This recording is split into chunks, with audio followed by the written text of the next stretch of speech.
සුබ දවසක් ළමයි. මම ඔයාලට අද විස්තර කරන්න යන්නේ පදාර්ථය හා විකිරණය පාඩමේ ප්‍රකාශ විද්‍යුත් ආචරණය කියන කොටස. ඒකෙත් ළමයි ඔයාලා මුලින්ම දැනගන්න ඕනේ මොකද්ද මේ ප්‍රකාශ විද්‍යුත් ආචරණය කියන්නේ කියලා. එතකොට ප්‍රකාශ විද්‍යුත් ආචරණය කියන්නේ ළමයි සමහර පරමාණු නැත්නම් පරමාණු වලින් සමන්විත ලෝහ පුෂ්ඨ වලට විද්‍යුත් චුම්බක විකිරණ පතිත වුණාම ඒ විද්‍යුත් චුම්බක විකිරණ මගින් ඉලෙක්ට්‍රෝන මුක්ත වීම නැත්නම් ගැලවීමේ සිද්ධියට නැත්නම් සංසිද්ධියට අපි කියනවා ප්‍රකාශ විද්‍යුත් ආචරණය කියලා. එතකොට මේ පතිත වන ඔයාලා මම කලින් පාඩමේදී විස්තර කරා වගේ මේ පතිත වන විද්‍යුත් චුම්බක විකිරණ වල ඒ කොන්ටාවක් සතු ශක්තිය ළමයි මේවා ශක්ති කොන්ටා නැත්නම් ශක්ති පැකට් විදිහට තමයි එන්නේ. ඒ කොන්ටාවක් සතු ශක්තිය HF කියලා අපි හඳුන්වනවා. H කියන්නේ බ්ලාන්ක් නේද? F කියන්නේ සංඛ්‍යාතය. ඉතින් මේ ශක්ති කොන්ටා මේ කොන්ටාවක් තමයි ළමයි හේතු වෙන්නේ ඉලෙක්ට්‍රෝනයක් ගැලවිලා නිදහස් වෙන්න. දැන් සමහරක් ඉලෙක්ට්‍රෝන ගැලවිලා පුෂ්ඨයට එනවා, සමහරක් ඉලෙක්ට්‍රෝන ගැලවිලා යම් චාලක ශක්තියක් තිබ්බොත් ඒ කියන්නේ අමතර ශක්තිය තිබ්බොත් එයාලා ගැලවිලා ඉවත්ව යනවා. එයාලට අපි කියනවා යම් චාලක ශක්තියක් තියෙන ඉලෙක්ට්‍රෝන කියලා. ඔන්න ඒකට Kmax කියලා අපි දක්වන්න පුළුවන්. ඔන්න මෙහෙම ලියන්න පුළුවන් Kmax සමානයි භාගයයි MV max ගේ වර්ගය කියලා දක්වන්නත් පුළුවන්. ඔන්න සිදුවීමට තමයි ළමයි කියන්නේ ප්‍රකාශ විද්‍යුත් ආචරණය කියලා. ඒකට මේක මුලින්ම දැකලා තියෙන්නේ හෙන්රිච් හර්ට්ස් කියන විද්‍යාඥයා විසින්. ඔහු මේ පිළිබඳව මුලින් පොඩි පරීක්ෂණ කරලා දිනවා. ඊට පස්සේ ළමයි ෆිලිප් ලෙනාඩ් කියන විද්‍යාඥයා මේ ප්‍රකාශ විද්‍යුත් ආචරණය කියන පාඩම පිළිබඳව තවදුරටත් විස්තර කරලා තියෙනවා. එතකොට ඔහු හොයාගෙන තියෙනවා ළමයි විද්‍යුත් චුම්බක මේ ගැලවෙන ඉලෙක්ට්‍රෝන වල මේ එළියට ගැලවිලා යන ඉලෙක්ට්‍රෝන වල චාලක ශක්තිය පතිත වන විද්‍යුත් චුම්බක විකිරණ වල තීව්‍රතාවය. කියන ළමයි ඒකක වර්ගඵලයක් මත තප්පරයකට වැටෙන විද්‍යුත් චුම්බක ප්‍රෝටෝන සංඛ්‍යාව. අන්නේ තීව්‍රතාවය මත රඳාපවතින්නේ නැහැ කියලත් 1902 දී ෆිලිප් ලෙනාඩ් කියන විද්‍යාඥයා හොයාගෙන තිනවා. ඊට පස්සේ ළමයි බලමු අපි පොඩි පරීක්ෂණයක් මගින් කොහොමද මේක පෙන්වන්නේ කියලා ප්‍රකාශ විද්‍යුත් ආචරණය. මේ වගේ ළමයි අපිට ස්වර්ණපත්‍ර විද්‍යුත් දර්ශකයක් පාවිච්චි කරලා හරිම ලේසියෙන් පෙන්වන්න පුළුවන් ප්‍රකාශ විද්‍යුත් ආචරණය. අපිට මොකද කරන්න තියෙන්නේ ඍණ ආරෝපිත ස්වර්ණපත්‍ර විද්‍යුත් දර්ශකයක් අරන් ඒකේ මතට ළමයි අපිට දාන්න දිනවා තියන්න පුළුවන් සිංක් තහඩුවක්. සිංක් තහඩුවක් තියලා දැන් මේක ඍණ ආරෝපිත හින්දා ළමයි හැමතැනම ඍණ ආරෝපණ තියෙනවා. මේක ඍණ තියෙන හින්දා යම් තාක් දුරකට මේක ස්වර්ණපත්‍රයේ අපසරණය වෙලා තියෙන ළමයි. ඒත් මේක මතට පාර ජම්බුල කිරනවා හරි මොනවා හරි විද්‍යුත් චුම්බක විකිරණයක් වැටෙනවම ළමයි මේ සිංක් තහඩුව මතද යම් ශක්තියක් තියෙන නැත්නම් යම් සංඛ්‍යාවක් තියෙන පාර ජම්බුල කිරණ එනි විද්‍යුත් චුම්බක විකිරණ වෙනවම මේකෙන් ඉලෙක්ට්‍රෝන ගැලවිලා ඉවත් වෙනවා. එතකොට මේක ඉලෙක්ට්‍රෝන ගැලවිලා ඉවත් වෙන හින්දා මේකේ තියෙන පරමාණු ධන ආරෝපිත වෙනවා. මේ තියෙන පරමාණු ධන ආරෝපිත වීම නිසා මේ තියෙන ඍණ අමතරව තියෙන ඍණ ආරෝපණ වලින් කොටසක් ඒ පරමාණුත් එක්ක උදාසීන වෙනවා. ඒකින්ද මේකේ මේ ස්වර්ණපත්‍ර විද්‍යුත් දර්ශකයේ තියෙන ඍණ ආරෝපණ යම් ප්‍රමාණයක් අඩු වීම හින්දා මේකේ අපසරණය කලින් මේකේ තිබ්බ අපසරණයට වැඩිය මදක් අඩු වෙනවා. මේක පිටිපස්සට වෙනවා. මෙහෙට අපසරණය අඩු වෙනවා. ඒක තාමත් සරල පරීක්ෂණයක් ඔයාලට ප්‍රකාශ විද්‍යුත් ආචරණය සම්බන්ධව තියෙනවා. හරි. ඊට පස්සේ ළමයි ප්‍රකාශ විද්‍යුත් ආචරණයේ සමහරක් සිද්ධීන් විස්තර කරගන්න බැරි වුණා අපි දන්න සරල තරංග ආකෘතියෙන්. ඔයාලට දෝලන හතරංග පාඩමේදී මම කියලා දෙන්නත් ඇති තරංග ආකෘතිය කියන එක සාමාන්‍ය තරංගවල ගති ගුණ ඒ කියන්නේ වර්තනයේ විවර්තනයේ පරාවර්තනයේ නිරෝධනය ඒ වගේම තවත් දෙයක් කියලා දුන්නා. ඒ පාඩමේදීම සාමාන්‍ය තරංගයක ජල තරංගයක ධනි තරංගයක වගේ තරංගයක තීව්‍රතාවය කියන එක නා ශක්තිය මත රඳා පවතිනවා. නැත්නම් ඒකක වර්ගඵලයක් කරා තප්පරයකට ගලා යන ශක්තිය තමයි තීව්‍රතාවය කියන්නේ. ඒ වගේම ශක්තිය කියන එක නා ඒ වගේම විස්තාරයේ වර්ගයට අනුලෝමව සමානුපාතික වෙනවා ළමයි. ඒතර ඔන්න ඔය විස්තර මෙන්න මේ තීව්‍රතාවය සහ විස්තාරයේ වර්ගය නැත්නම් තීව්‍රතාවය කියන්නේ ඒකක වර්ග බලයක් කරා තප්පරයකට යන ශක්තිය. ශක්තිය ඒ වගේම අනුලෝමව සමානුපාතික වෙනවා විස්තාරයේ වර්ගයට. එතන ඔන්න ඔය ಗುಣ පාවිච්චි කරලා සරල තරංග ගුණ පාවිච්චි කරලා මෙන්න මේ විද්‍යුත් චුම්බක විකිරණ ඉලෙක්ට්‍රෝනත් එක්ක පදාර්ථයත් එක්ක කරන ගනුදෙනුව පැහැදිලි කරගන්න බැරි වුණා ළමයි. ඒකෙදි යාළුවා මුලින්ම පැහැදිලි කරගන්න බැරි වුණේ තමයි මේ ගැලවෙන ඉලෙක්ට්‍රෝන වල මෙතනදී ගැලවෙන ඉලෙක්ට්‍රෝන වල චාලක ශක්තිය විද්‍යුත් චුම්බක විකිරණ වල තීව්‍රතාවය මත රඳා පවතින්නේ නැති වුණා ළමයි.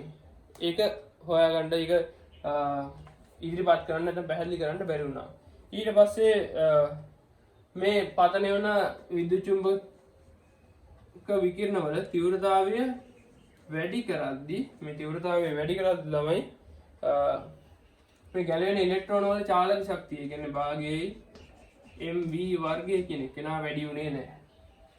සාමාන්‍ය තරංග ආකෘතියට අනුව නම් තීව්‍රතාවය වැඩි වෙද්දී ශක්තිය වැඩි වෙන්න ඕනේ. ඒතර ශක්තිය වැඩි වෙද්දී ළමයි ඒ ශක්තිය තමයි උරා ගන්න මේ ඉලෙක්ට්‍රෝන. ශක්තිය වැඩි වෙද්දී නම් ඉලෙක්ට්‍රෝන වල චාලක ශක්තිය වැඩි වෙන්න ඕනේ. හැබැයි එහෙම වුණේ නැහැ. තීව්‍රතාවය වැඩි කරද්දී මේ ගැලවෙන ඉලෙක්ට්‍රෝන වල චාලක ශක්තිය වැඩි වුණේ නැහැ.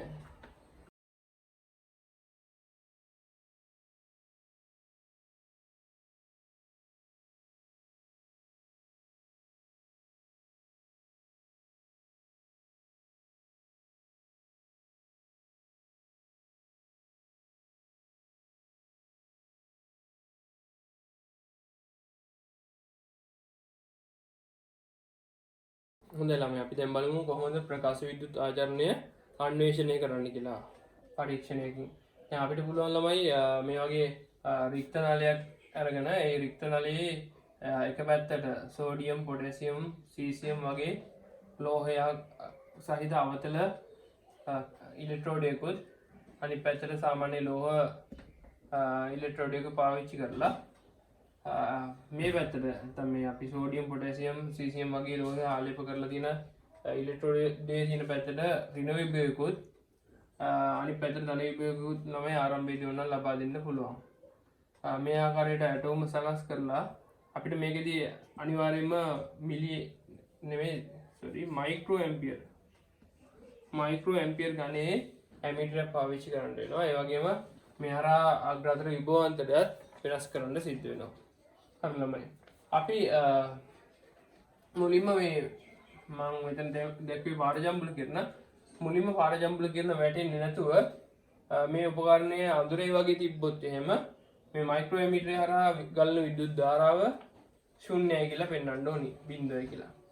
පස්සේ ළමයි මේකේ කැතෝඩයට පාරජම්බුල කිරණ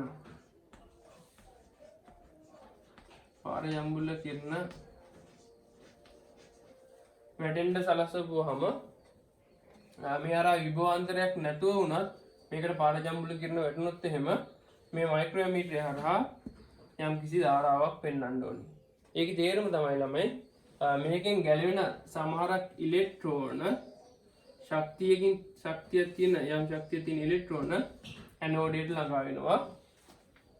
ඒ කියන්නේ ඇනෝඩය හරහා ගමන් කරන හින්දා තමයි විද්‍යුත් ධාරාවක් පෙන්වන්නේ. ඊට පස්සේ ළමයි අපි කරන්නේ මේ කැතෝඩයට දීලා තියෙන ධන විභවය කැතෝඩයට දීලා තියෙන ඍණ විභවය විභවයත් ඇනෝඩයට දීලා තියෙන ධන විභවයත් ඔය අතර විභවාන්තරය එන්න වැඩි කරනවා. ඒ කියන්නේ මේකේ අපි හිතමු ධන ද්‍රව්‍යතාවය කියලා ධන ස්වභාවය එන්න වැඩි කරනවා. වැඩි කරද්දී ළමයි මේ කැතෝඩයෙන් ගැලවෙන ඉලෙක්ට්‍රෝන ටික වැඩිපුර ප්‍රමාණයක් ඇනෝඩයේ පැත්තට යන්න ගන්නවා. තවදුරටත් ළමයි දිගින් දිගට මේ කැතෝඩේ මේකේ ධන ස්වභාවය තවදුරටත් අපි වැඩි කරොත් එහෙම මේකට සාපේක්ෂව ධන ස්වභාවය මේක ඍණ තියෙනවා.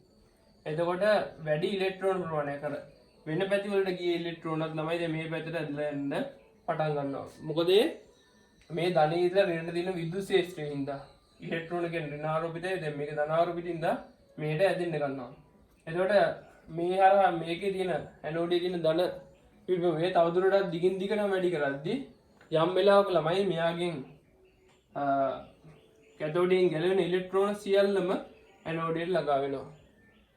ඒ වෙලාවේ ළමයි අපි කියනවා සංතෘප්ත විද්‍යුත් ධාරාවක් මේ මයික්‍රෝමීටරය හරහා ගමන් කරනවා කියලා. අපිට කියන්න පුළුවන් ළමයි තප්පරයකට මෙහෙම කියන්න පුළුවන්. තප්පරයකට කැතෝඩයෙන් ගැලවෙන ඉලෙක්ට්‍රෝන සියල්ලම ඇනෝඩයෙන් ලබා ගන්නවා කියලා. ඒ තප්පරයකදී කැතෝඩේ ඉඳලා ඇනෝඩයට ගලා යන ආරෝපණ ප්‍රමාණයට කියන්න පුළුවන් ළමයි අපිට විද්‍යුත් ප්‍රකාශ විද්‍යුත් ධාරාව කියලා. හරි. ඊට පස්සේ ළමයි අපිට පුළුවන් මේ බැටරිය එක අග්‍ර මාරු කරන්න නැත්නම් අපිට වෙනත් අග්‍ර මාරු කරන්න පුළුවන් ස්විච් එක පාවිච්චි කරන්න පුළුවන්. එහෙම මොනියම් ක්‍රමයකට මේකේ ධන ඍණ ස්වභාවය වෙනස් කරන්න පුළුවන් ළමයි. මේ පැත්තට කැතෝඩයට එතකොට ධන විභවයකුත් ඇනෝඩයට ඍණ විභවයකුත් ලබා දෙන්න පුළුවන්. එතකොට මොකද වෙන්නේ ළමයි? එහෙම මේකට ධන විභවයකුත් මේ පැත්තට ඍණ විභවයකුත් ලබා දීලා අපි ටික ටික මේකේ තියෙන ධන විභවය නැත්නම් මෙයාට සාපේක්ෂව මේකේ තියෙන ධන විභවය නෙන්න වැඩි කරනවා ළමයි. වැඩි කරද්දී මෙයාගෙන් ගැලවෙන ඉලෙක්ට්‍රෝන මේ පැත්තට ගමන් කරත් මෙහෙම ඉස්සරහට ගමන් කරත් එයාලා මත ඔයාලා දන්නා දැන් ඉලෙක්ට්‍රෝන කියන්නේ ඍණ ආරෝපිතයි. එයා මත බලය තියෙන්නේ මේ වම් පැත්තට. මෙහෙම බලය දිගටම ක්‍රියාත්මක වෙනවා. හැබැයි ඒ වුණත් මේ ගැලවෙන අයට ශක්තියක් තියෙන හින්දා සමහරක් අය ළමයි මේක විතරම යනවා. පැහැදිලිද? අපි තවදුරටත් මේකේ ධන ස්වභාවය වැඩි කරනවා. වැඩි කරගෙන යද්දි ළමයි එක වෙලාවක මේකෙන් ගැලවෙන උපරිම ශක්තියක් තියෙන ඉලෙක්ට්‍රෝනෙත් මෙහෙම ගිහිල්ලා මේ ඇනෝඩයට ළඟා වෙද්දි ළමයි නතර වෙනවා. ගෑවෙන්න ඔන්න මෙන්න තියෙද්දි ළඟා වෙනවා. ළඟා වෙලා දැන් මෙතන ළඟා වෙද්දි නිශ්චල වෙනවා.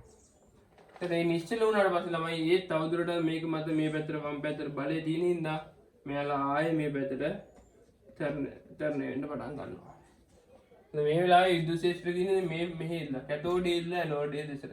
මේ ඉලෙක්ට්‍රෝන මෙහෙට ටර්න් වෙන්න පටන් ගන්නවා. අන්න එහෙම ළමයි. උපරිම ශක්තියක් තියෙන කැතෝඩෙන් ගැලවෙන උපරිම ශක්තියක් තියෙන ඉලෙක්ට්‍රෝනයත් ඇනෝඩයට ගාවට ගිහිල්ලා නතර වෙලා ආයෙ හැරිලා එන වෙලාවේදී කැතෝඩේ සහ ඇනෝඩේ අතර දීලා තියෙන විභවයට කියනවා ළමයි නැවතුම් විභවය කියලා. දැන් නැවතුම් විභවය වෙලාවේදී මෙතනින් කැතෝඩෙන් ගැලවෙන උපරිම ශක්තියක් තියෙන ඉලෙක්ට්‍රෝනයත් ඇනෝඩයට ළඟා වෙද්දී නතර වෙනවා. ඒතර අපිට මෙහෙම කතාවක් කියන්න පුළුවන් ළමයි. ඒ කියන්නේ මේ උපරිම ශක්තියක් තියෙන ඉලෙක්ට්‍රෝනයේ චාලක ශක්තිය සමාන වෙන්න ඕන ළමයි මේ කැතෝඩේ සහ ඇනෝඩේ අතර ඍණව දීලා තියෙන විභව අන්තරයට. අපිට ඒකෙන් කියන්න පුළුවන් ළමයි භාගයයි MV max වර්ගය කියන එකේනා සමාන වෙනවා ඉලෙක්ට්‍රෝන ගමන් කරපු ආරෝපණයේ වතාවක් මේ අතර විභවාන්තරය අපි එකට කියනවා VS කියලා. පැවතුම් විභවය කියලා. දැන් වලට ඉස්තිරි විද්‍යුතයේ පාඩමේදී කියලා දීලා දෙනවා කරන ආරෝපණයක් යම් විද්‍යුත් ක්ෂේත්‍රයක ගමන් කරද්දී කරන කාර්යය සමාන වෙනවා LW කියන එකේනා විභවාන්තරය වතාවක් ගෙන ගිය ආරෝපණය. නේ? නැත්නම් මෙතනදී එහෙම තමයි පාවිච්චි කරලා තියෙන්නේ භාගය MV Vmax වර්ගයේ උපරිම ශක්තිය තියෙන ඉලෙක්ට්‍රෝනය භාගයෙන් Vmax වර්ගයේ යගේ ප්‍රවේගය උපරිම වෙනවා සමාන වෙනවා E වතාවක් ගෙන ගිය ආරෝපණ ඉලෙක්ට්‍රෝනය වතාවක් විභවාන්තරයේ Vs. ඒකෙන් අපිට කියන්න පුළුවන් ළමයි මේ භාගයෙන් Vmax වර්ගය කියන එක අපි පාවිච්චි කරනවා Kmax කියලා උපරිම චාලක ශක්තියක් තියෙන ඉලෙක්ට්‍රෝනයේ චාලක ශක්තිය කියලා. සමාන වෙන්න ඕනි E වතාවක් Vs ට. E කියන්නේ ඉලෙක්ට්‍රෝනයේ ආරෝපණය Vs කියන්නේ මෙතනදී නැවතුම් විභවය. අපි බලමු කැතෝඩේ සහ ඇනෝඩේ අතර දීලා තියෙන විභවාන්තරයත් එක්ක කොහොමද ප්‍රකාශ ධාරාව විචලනය වෙන්නේ කියලා. එතකොට ළමයි ඔයාලට මේ මෙතනදී බලා ගන්න පුළුවන් මේ පැත්තට විභවාන්තරය සිරස්ව ප්‍රකාශ ධාරාව. ඒ කියන්නේ ඇනෝඩේ සහ කැතෝඩේ අතර තප්පරයකට ගලා යන ආරෝපණ ප්‍රමාණය. ඒ ළමයි මේක බිඳුවේ ඉඳලා ධන පැත්තට වැඩි කරගෙන යද්දී විභවාන්තරය මොකද වෙන්නේ ගැලවෙන ඉලෙක්ට්‍රෝන ප්‍රමාණය එන්න ටික වැඩි වෙනවා. ඊට පස්සේ වැඩි වෙලා ළමයි ඊට පස්සේ විභවාන්තරයේ ඉලෙක්ට්‍රෝන ගැලවෙන ඉලෙක්ට්‍රෝන ඔක්කොම ටික කැතෝඩියෙන් ඇනෝඩියෙන් අල්ලගත්තට පස්සේ ළමයි ධාරාව නියත ධාරාවක් වෙනවා. අපි ඒකට කියනවා සංතෘප්ත ධාරාව කියලා. ඊට පස්සේ අපි බලමු මේ බිඳුවේ ඉඳලා ඍණ පැත්තට විභවයේ අනිත් පැත්තට අඩු කරගෙන යද්දී නැත්නම් ඍණව වැඩි කරගෙන යද්දී මොකද වෙන්නේ කියලා. ඍණව වැඩි කරද්දී ළමයි අර ඉලෙක්ට්‍රෝන වල ඉස්සරහට නැත්නම් ඇනෝඩේ පැත්තට තියෙන යන පැත්තට විරුද්ධව තියෙන බලය එන්න වැඩි වෙනවා ළමයි. විභවාන්තරය වැඩි කරනවා කියන්නේ විද්‍යුත් ක්ෂේත්‍රයේ තීව්‍රතාවය වැඩි වෙනවා. ඔයාලා දන්නවා F සමානයි EQ කියලා.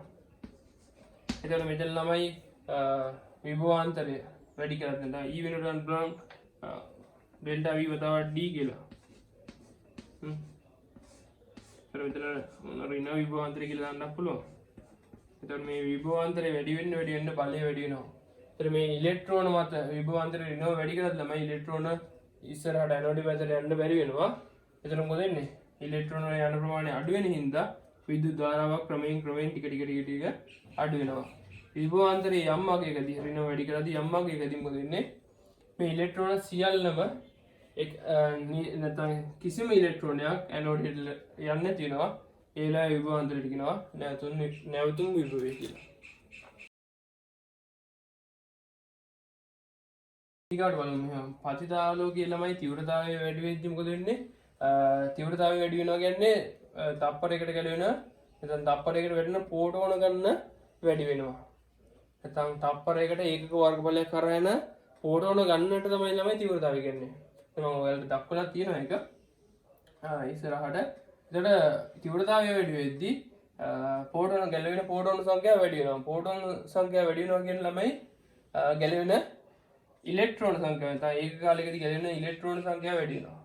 ඒක කාලයකදී ගැලවෙන ඉලෙක්ට්‍රෝන තමයි හේතු වෙන්නේ විද්‍යුත් ධාරාවට. එතකොට ඒකින්ද තමයි විද්‍යුත් ධාරාවත් ක්‍රමෙන් වැඩි වෙනවා. ඊළඟට මේකේ තවත් වැදගත් කරුණක් තියෙනවා පතිත ආලෝකයේ සංඛ්‍යාතය. පතිත ආලෝකයේ සංඛ්‍යාතය වැඩි වෙද්දී මොකද වෙන්නේ ළමයි? නැත්නම් පතිත ආලෝකයේ ශක්තිය වැඩි වෙද්දී අනිවාර්යයෙන්ම ශක්තිය වැඩි වෙනවා නම් සංඛ්‍යාතයත් වැඩි වෙන්න ඕනේ. එතකොට සංඛ්‍යාතය වැඩි වෙද්දී පතිත ආලෝකයේ සංඛ්‍යාතය වැඩි වෙනවා කියන්නේ ඒ තරංග සතු නැත්නම් විද්‍යුත් චුම්බක විකිරණ සතු ශක්තිය වැඩි ශක්තියකින් වැටෙනවා කියන ළමයි ගැලවෙන ඉලෙක්ට්‍රෝන වලටත් වැඩි ශක්තියක් තියෙනවා. ඒතකොට ගැලවෙන ඉලෙක්ට්‍රෝන වලට වැඩි ශක්තියක් නැත්නම් වැඩි චාලක ශක්තියක් තියෙනවා. ඒතකොට වැඩි චාලක ශක්තියක් තියෙනවා. ඒක හේතු වෙනවා ළමයි. ඒකින්ද යාලව නතර කරන්න දෙන්න ඕනි ඍණව දෙන්න ඕනි විභවය. අපි කියනවා නැවතුම් විභවය කියලා. ඒකගේ වැඩි වෙන්න ඕනි. හරි. ඊළඟ වක්‍රය බලමු. ඒ තයි වක්‍රයමයි. ඒකේ සංඛ්‍යාත සමානයි. සමාන සංඛ්‍යාත තියෙන ඒත් එකිනෙකට වෙනස් තීව්‍රතා සහිත ආලෝකයේ පතන වෙද්දී මොකද වෙන්නේ කියලා. ඒතර ළමයි සංඛ්‍යාතය සමානයි නම් පතිත ආලෝකයේ මොකද වෙන්න ඕනේ? පතිත ආලෝකයේ දැන් ඉහත මම කරපු තර්ක දෙකට අනුව ඔයාලට හිතා ගන්න පුළුවන්. සංඛ්‍යාතය සමාන නම් ළමයි පතන වෙන ෆෝටෝන වල ශක්තිය සමානයි. ෆෝටෝන වල ශක්තිය සමාන හින්දා ගැලවෙන ඉලෙක්ට්‍රෝන වල සතු උපරිම ශක්තිය සමාන වෙනවා. උපරිම ශක්තිය සමාන හින්දා ළමයි මොකද වෙන්නේ? මෙතන නැවතුම් විභවය හැම එකෙම එකම එකක් වෙන්න ඕනේ. හැබැයි ළමයි මේ වක්‍ර තුනේ තීව්‍රතාවය නැත්නම් මේ අවස්ථා තුනේ තීව්‍රතාව ළමයි වෙනස් හින්දා මොකද වෙන්නේ? තප්පරයකට ගැලවෙන ආරෝපණ ප්‍රමාණය වෙකින් එකට වෙනස් වෙනවා. තප්පරයකට ගැලවෙන ආරෝපණ කියන්නේ ඇත්තටම ඉලෙක්ට්‍රෝන ගැලවෙන්නේ. ඒක ආරෝපණය වෙනස් වෙන හින්දා ළමයි සංතෘප්ත ධාරාත් එකින් එකට වෙනස් ආගයන් තුනක් ගන්නවා. ඊළඟට බලමු ළමයි දෙවෙනි වක්‍රය දෙවෙනි IV වක්‍රය. ඒකේ තීව්‍රතාව සමානයි හැබැයි සංඛ්‍යාත එකින් එකට වෙනස් සංඛ්‍යාත තමයි තියෙන්නේ. එතකොට ළමයි අපිට ඒකෙන් මට මෙහෙම කියන්න පුළුවන් තීව්‍රතාව සමාන හින්දා ළමයි තත්පරයකට ගැලවෙන ඉලෙක්ට්‍රෝන ප්‍රමාණයත් සමානයි. තත්පරයකට ගැලවෙන ඉලෙක්ට්‍රෝන ප්‍රමාණය සමානයි කියන්නේ ඒ කියන්නේ තත්පරයකට ගලා යන ආරෝපණය සමානයි. එතකොට ආරෝපණය සමාන හින්දා මොකද වෙන්නේ?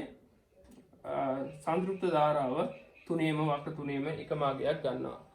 ඒත් ඊට පස්සේ එතනින් එහාට ළමයි ඒ සංඛ්‍යාත වෙනස් හින්දා වැඩි සංඛ්‍යාතයක් තියෙනවා. මේව වැඩි සංඛ්‍යාතයක් තියෙන එක්කෙනාට වැඩි ශක්තියක් තියෙනවා නේ. පතිත කොන්ටාවට ශක්ති කොන්ටාවට වැඩි ශක්තියක් තියෙනවා. ඒ වැඩි ශක්තියක් තියෙන හින්දා අපිට කියන්න පුළුවන් එයාලව නවත්තන්න වැඩි නැවතුම් විභවයක් දෙන්න ඕනේ කියලා. එතකොට අඩුම සංඛ්‍යාතයක් තියෙන එක්කෙනාට අඩු නැවතුම් විභවයකුත් වැඩිම සංඛ්‍යාතයක් තියෙන එක්කෙනාට වැඩි නැවතුම් විභවයකුත් දෙන්න ඕන. හොඳයි.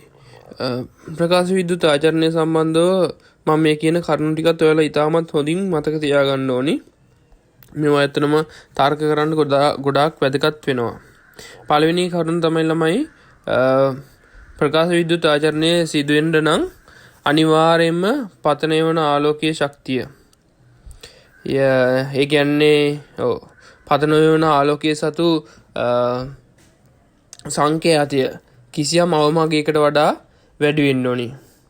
අපි මේ සංකේතයේ අවමාගය කියනවා ළමයි දේහලීය සංකේතයවත් කපා හරින ලද සංකේතය කියලා. ඊළඟ කරුණ තමයි ළමයි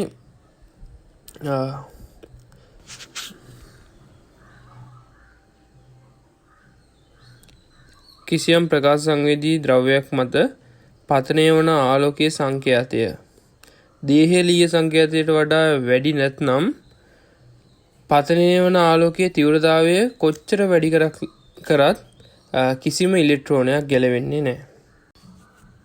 ඊළඟට ළමයි මේ කියන දේහලීය සංකේතයට වැඩිය පතනය වන ආලෝකීය සංකේතය වැඩි නම් අනිවාර්යයෙන්ම තීව්‍රතාවය වැඩි වෙනවත් එක්කම මුක්ත වන ඉලෙක්ට්‍රෝන සංඛ්‍යාවත් වැඩි වෙන්න ඕනි. ඒක නිසා එතනදී ඇතිවන ප්‍රකාශ ධාරාවත් වැඩි වෙනවා ළමයි. කිසියම් ප්‍රකාශ සංවේදී ද්‍රව්‍යයක් මත ආලෝකයේ පතනය වන විට මුක්ත වන ඉලෙක්ට්‍රෝන සතු උපරිම චාලක ශක්තිය ඒ පතනය වන ආලෝකයේ සංඛ්‍යාතය මත රඳා පවතිනවා. ඒ වගේම ඒ උපරිම චාලක ශක්තිය පතනය වන ආලෝකයේ තීව්‍රතාවයෙන් ස්වායක්ත වෙනවා. හොඳයි. අවසාන කරුණ තමයි ළමයි පතනය වන ආලෝකයේ සංඛ්‍යාතය දේහලීය සංඛ්‍යාතයට වැඩි නම් ඒ ආලෝකයේ පතනය වූ සැනින් එම ලෝහ පුෂ්ඨයෙන් ඉලෙක්ට්‍රෝන ඉවත් වෙනවා. කිසිම කාලපමාවක් වෙන්නේ නැහැ. ඇත්තටම කාලපමාවක් සිදු වුණත් ඒක නැනෝ තප්පරයකටත් වැඩිය කුඩයි කියලා තමයි හොයාගෙන තියෙන්නේ. හොඳයි. අපි දැන් බලමු මොකක්ද මේ ප්‍රකාශ විද්‍යුත් කාර්යශ්‍රිතය කියන්නේ කියලා. ඒක අපි ශයි වලින් දක්වනවා. කිසියම් ලෝහ පුෂ්ඨයකින් ඉලෙක්ට්‍රෝනයක් ගැලවිලා ඉවත් වෙන්න ලබා දෙන්න ඕනේ අවම ශක්තියට ප්‍රකාශ විද්‍යුත් කාර්යශ්‍රිතය කියලා කියනවා. ඒ වගේම ළමයි මේක ලෝහයෙන් ලෝහයට වෙනස් වෙනවා. මේක මයින සම්මත ඒකකයේ ජූල් අපි පාවිච්චි කරන්නේ ගොඩක් වෙලාවට ඉලෙක්ට්‍රෝන වෝල්ට්. ඉලෙක්ට්‍රෝනය ලෝහයෙන් ගැලවිලා යහන්තම් පුෂ්ඨයට පැමිණෙන්න නම් පතනය වන ආලෝකයේ ශක්ති කොන්ටාවක ශක්තිය ප්‍රකාශ විද්‍යුත් කාර්යශ්‍රිතයට සමාන වුණාම ඇති. හැබැයි ලෝහයකින් ගැලවෙන ඉලෙක්ට්‍රෝනයට යම් චාලක ශක්තියක් ඇතුව ඉවත් වෙන්න නම් අනිවාර්යයෙන්ම පතනය වන ආලෝකයේ ශක්ති කොන්ඩාවක ශක්තිය ඒ ලෝහයේ ප්‍රකාශ විද්‍යුත් කාර්යශ්‍රිතයට වඩා වැඩි වෙන්න ඕනි.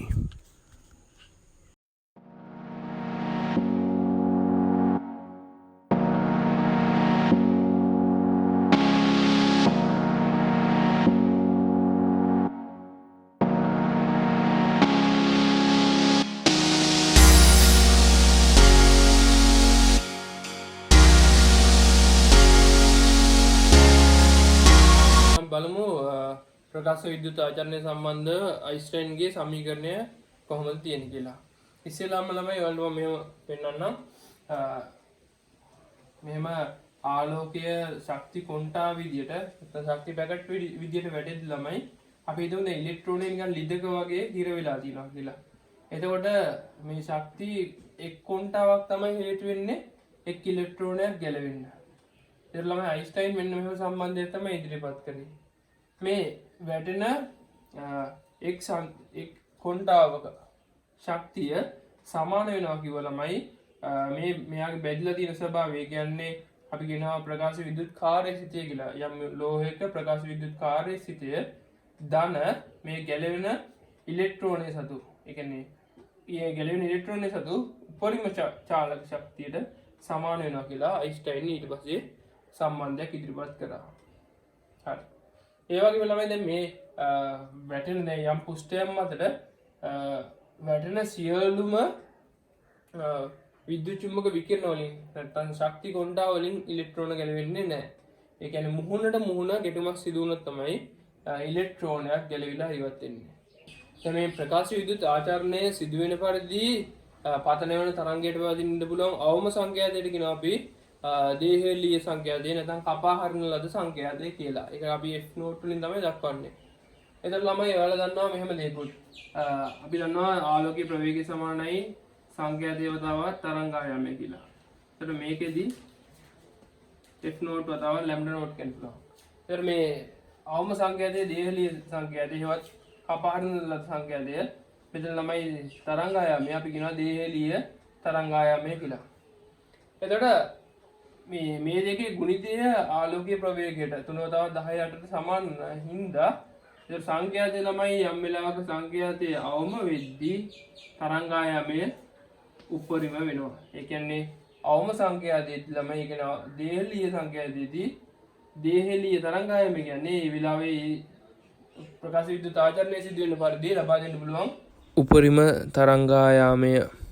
දේහලීය සංඛ්‍යාතයෙන් තරංගයක් අපි විද්‍යුත් චුම්බක විකිරණය පතන වෙන අවස්ථාවක් සලකමු යම් ලෝහ පුෂ්ඨයක් මතට. එතකොට ඒ වෙලාවේ ඉලෙක්ට්‍රෝන ගැලවිලා යාන්තම් පුෂ්ඨයට එන එක තමයි සිද්ධ වෙන්නේ. ඒ කියන්නේ ළමයි මේ පතන වෙන ශක්ති කොණ්ඩාවේ ශක්තිය ළමයි ප්‍රමාණවත් වෙනවා යාන්තම් ප්‍රමාණවත් වෙනවා එයාගේ දේහලීය ශ්‍රිතයේ ශක්තියටම. එතන මෙතනින් එහාට ළමයි මෙයාගේ චාලක ශක්තියක් පවතින්නේ නෑ යාන්තම් පුෂ්ඨයට එන එක විතරයි වෙන්නේ. අපිට අයින්ස්ටයින්ගේ සමීකරණයෙන් කියන්න පුළුවන් ළමයි මේ වෙලාවේ සාධාරණ සමීකරණය නම් hf සමානයි sin kmax වෙනවා. මේ වෙලාවේ ළමයි kmax කියන එක නා චාලක ශක්තියක් පවතින්නේ නැහැ යාන්තම් පුෂ්ඨයට එන එක තමයි වෙන්නේ. එතකොට hf note දේහලීය සංඛ්‍යාතය සමාන වෙනවා කෙලින්ම sin. දැන් ළමයි අපි තවත් අවස්ථාවක් සලකමු. මේ ආකාරයට වෙනත් විද්‍යුත් චුම්බක විකිරණයක් F කියන සංඛ්‍යාතයකින් ඒ කියන්නේ HF කියන ශක්තියක් තියෙනවා ශක්ති කොණ්ඩාවට. ඒ කියන්නේ F සංඛ්‍යාතයක් තියෙන F note වැඩි විශාල අවස්ථාවක් සලකමු. ඒ වෙලාවේ අනිවාර්යයෙන්ම F note F වැඩි හින්දා තමයි මේ ශක්තිය ප්‍රමාණවත් වෙනවා. මේ වගේ තියෙන ඉලෙක්ට්‍රෝනයක් පුෂ්ඨයට ගේන්නත් එතනින් එහාට ඒ කියන්නේ දේහලීය ප්‍රකාශ ශ්‍රිතයටත් ප්‍රකාශ විද්‍යුත් කාර්ය ශ්‍රිතයටත් ඒ වගේම තව අමතරව ශක්තියක් තියෙන හින්දා මේ ශක්තිය වැඩි ගලවන ශක්තියට වැඩි ඒකට අමතර ශක්තියක් ඒක අමතර ශක්තිය kmax ට සමාන වෙනවා. දැන් මේ වගේ අවස්ථාවක් සඳහා ළමයි අපිට මෙහෙම ලියන්න පුළුවන් ආයි පාරක් අයින්ස්ටයින්ගේ සමීකරණයෙන් පතනය වන ශක්ති කොණ්ඩාවක ශක්තිය hf සමාන වෙනවා ගලවන්න ඕනි ශක්තිය යාන්තම් ගලවන්න ඕනි ශක්තිය psi ධන kmax ට. අපි ළමයි උඩ සමීකරණය මේ උත්තර උඩදී අපි ලබා ගත්තා. මම තරුවෙන් කියන්නම් hf එහෙමමයි මේ නව අවස්ථාව සඳහා psi වෙනුවට දාන්න පුළුවන් hf note කියලා. ධන kmax. ඔයාලා දැන් මෙතනින් මේ ටික මේ පැත්තට දාන්න පුළුවන්. මෙහෙම ලියන්න පුළුවන් hf ඍණ hf note සමානයි kmax කියලා. ඔන්න h ඉදිරියට එකපාරම ලියන්නත් පුළුවන්. f ඍණ f note සමානයි kmax. දැන් ළමයි ඔයාලට පෙර අවස්ථාවට ලියන්න පුළුවන් c සමානයි f note lambda note කියලා. ඒ වගේම නව අවස්ථාවට ලියන්න පුළුවන් c සමානයි f lambda කියලා. නව සංඛ්‍යාතයේ නව තරංගායමය. එතකොට මෙතනදී f වෙනුවට ළමයි මේකෙන් දාන්න පුළුවන් c බෙදීම lambda කියලා. f note වෙනුවට මෙතෙන් දාන්න පුළුවන් c බෙදීම lambda note කියලා. c බෙදීම lambda ඍණ c බෙදීම lambda note සමානයි kmax.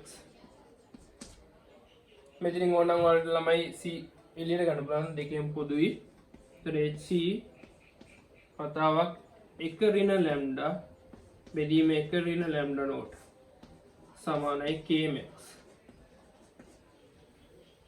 දැන් අපි බලමු සංඛ්‍යාතය සමග ගැළවෙන නැත්නම් ප්‍රකාශ විද්‍යුත් ආචරණයේදී මුක්ත වන ඉලෙක්ට්‍රෝනයක් සතු උපරිම චාලක ශක්තිය කොහොමද විචලනය වෙන්නේ කියලා. අපි ළමයි අයින්ස්ටයින්ගේ සමීකරණයෙන් කියන්න පුළුවන් මේ වගේ. පතනය වන ශක්ති පූර්ණයක් සතු ශක්තිය hf කියලා. ඒක ගිහිල්ලා තමයි ඉලෙක්ට්‍රෝනයක් ගැලවෙන්නේ.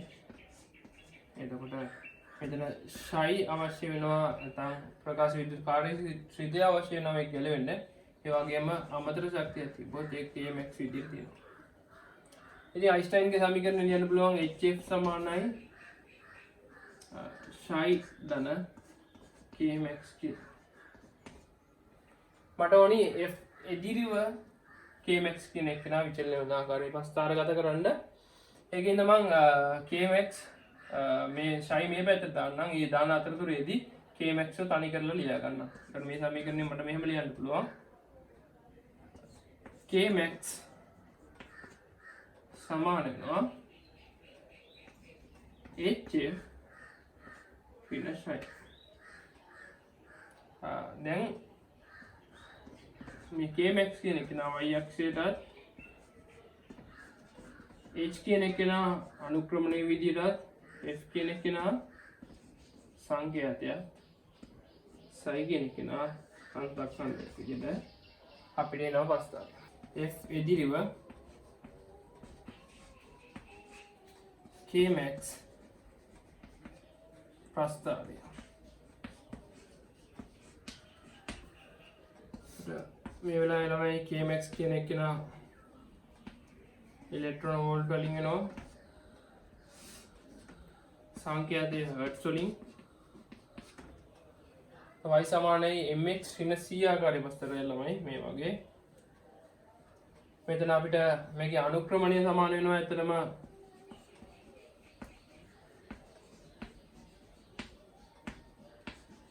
h ට.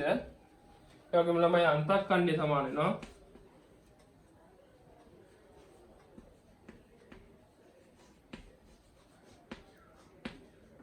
අන්තක්ඛණ්ඩය සමාන වෙනවා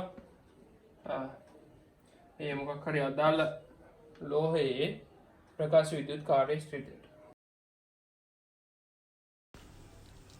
මේ දීලා තියෙන ප්‍රස්ථාරයේ දැක්වෙන්නේ ළමයි එකින් එකට වෙනස් මූල ද්‍රව්‍ය වලින් හදලා තියෙන ලෝහ පුෂ්ඨ මත පතනය වන ආලෝකීය සංඛ්‍යාතය වෙනස් කරද්දී කොහොමද ගැලවෙන ඉලෙක්ට්‍රෝන වල උපරිම චාලක ශක්තිය වෙනස් වෙන්නේ කියලා. ඊළඟට බලමු ළමයි කිසියම් ප්‍රකාශ සංවේදී ද්‍රව්‍යයකට පතනය වන විද්‍යුත් චුම්බක විකිරණ වල සංඛ්‍යාතයත් එක්ක කොහොමද එයාගේ නැවතුම් විභවය වෙනස් වෙන්නේ කියලා. හරි ළමයි. මම මුලින්ම ඔයාලට කියලා දුන්නා Kmax කියන එක නා උපරිම චාලක ශක්තිය ළමයි ගැලවෙන ප්‍රකාශ සංවේදී ද්‍රව්‍යයකින් ආලෝකය වැටෙනවාම ගැලවෙන ඉලෙක්ට්‍රෝනය සතු උපරිම චාලක ශක්තිය EVS ට ඉලෙක්ට්‍රෝන ආරෝපණය වතාවක් නැවතුම් විභවයකට සමානයි කියලා. ඒ වගේම ළමයි ඔයාලා දන්නවා අයින්ස්ටයින්ගේ සමීකරණයෙන් අපිට ලියන්න පුළුවන් මෙහෙම. යම් සාධාරණ සංඛ්‍යාතයක් තියෙන f සංඛ්‍යාතයක් තියෙන ආලෝකය පතිත වුණාම ගැලවෙන ඉලෙක්ට්‍රෝනයක් සතු ශක්තියත් එක්ක අපිට ලියන්න පුළුවන් මෙහෙම hf සමානයි ශයි ධන Kmax කියලා.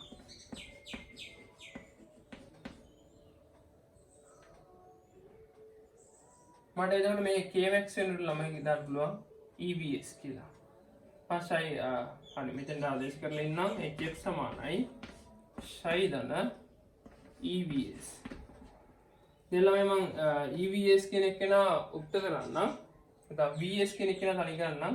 ඒතර මම මෙහෙම පුළුවන් ළමයි ශයි මේ පැත්තට දාන්න. මම VS කියන එක නා මෙහෙම තනි කරලාම එකපාර ලියන්නම්. එතකොට VS කියන එක නා සමාන වෙනවා. මෙතන එන්නේ HF ඍණ ශයි කියලා. එතන එතකොට E ගේ මුළු සමීකරණය බෙදුවම ළමයි මෙතන එනවා H බෙදීම E මෙතන ශයි බෙදීම E කියලා. එතන E කියන්නේ ළමයි ඉලෙක්ට්‍රෝනයේ ආරෝපණය. ඒ කියන්නේ 1.6.2 වැඩි කිරීම 10/19යි කූලෝම්. හරි. දැන් අපිට ප්‍රස්ථාරය අඳින්න පුළුවන්. ලකුණු ගන්න පුළුවන් මෙහෙම. මෙයා y අක්ෂයටත් මේ කොටස ළමයි අනුක්‍රමණය වෙන්නේ. m සංඛ්‍යාතය තමයි x අක්ෂයට ඍණ c. එතකොට මම මෙහෙම පස්සට යන්නම් f එදිරිව vs. මෙතන අදින්න ළමයි f එදිරිව vs ප්‍රස්ථාරය.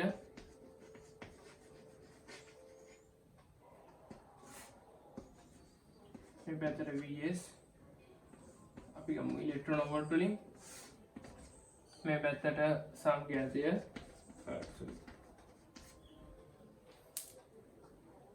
එතකොට y සමානයි mx ඍණ c ආකාරයේ ප්‍රස්ථාරයක් එන්නේ.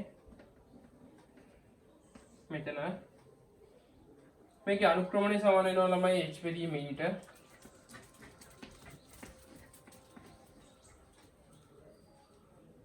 ඒ වගේම අන්තක්ඛණ්ඩය සමාන වෙනවා ශයි බෙදීම e ට.